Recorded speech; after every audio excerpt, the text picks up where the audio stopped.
ఉన్నత చదువుల కోసమని తల్లిదండ్రులతో కొట్లాడి అమెరికా వెళ్ళింది. అక్కడే ఓ మంచి యూనివర్సిటీలో సీట్ సంపాదించుకుని బాగా చదువుకుంటోంది. ఇక రోజు తల్లిదండ్రులకు ఫోన్ చేస్తూ మాట్లాడేది. మా కూతురు అమెరికాలో చదువుకుంటుందని ఆమె తల్లిదండ్రులు గొప్పగా చెప్పుకుని మురిసిపోయేవారు. కానీ వీరి సంతోషం ఎక్కువ రోజులు నిలవలేదు.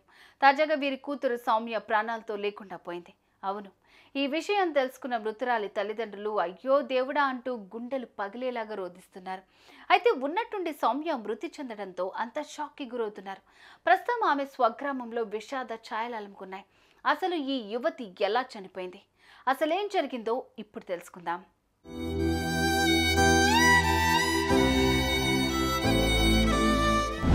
గత కొంతకాలంగా అమెరికాలో తెలుగు విద్యార్థుల మరణాల సంఖ్య రోజు రోజుకు ఎక్కువవుతోంది. కొందరు రోడ్డు ప్రమాదాలకు గురై ప్రాణాలు కోల్పోతే మరికొందరు అక్కడి పౌరుల చేతిలో హత్యలకు గురవుతున్నారు.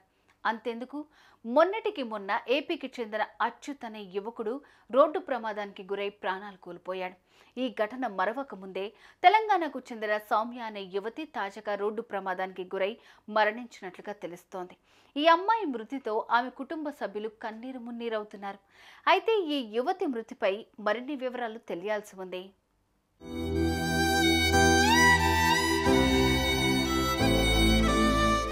ఇక విషయానికి వస్తే తెలంగాణలోని యాదగిరిగుట్ట సమీపంలోని యాదగిరి పల్లెకు చెందిన గుంటిపల్లి సౌమ్య అనే ఈ అమ్మాయి ఉన్నత చదువుల కోసమని గతంలో అమెరికా వెళ్ళింది.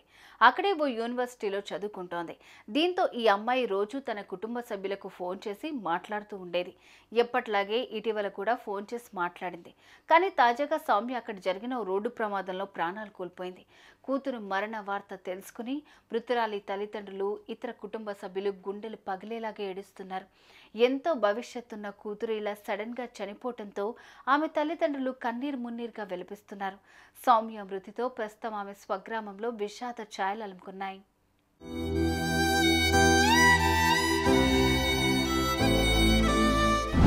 బాగా చదువుకుని తిరిగొస్తానమ్మా అని చెప్పడంతో ఆ తల్లిదండ్రులు సరేనంటూ సంతోషంగా సాగనంపారు.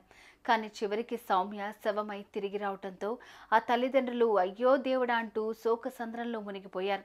సౌమ్య లేదు, ఇక తిరిగి రాదని తెలియటంతో గుండెలు పగిలేలాగా రోధిస్తున్నారు.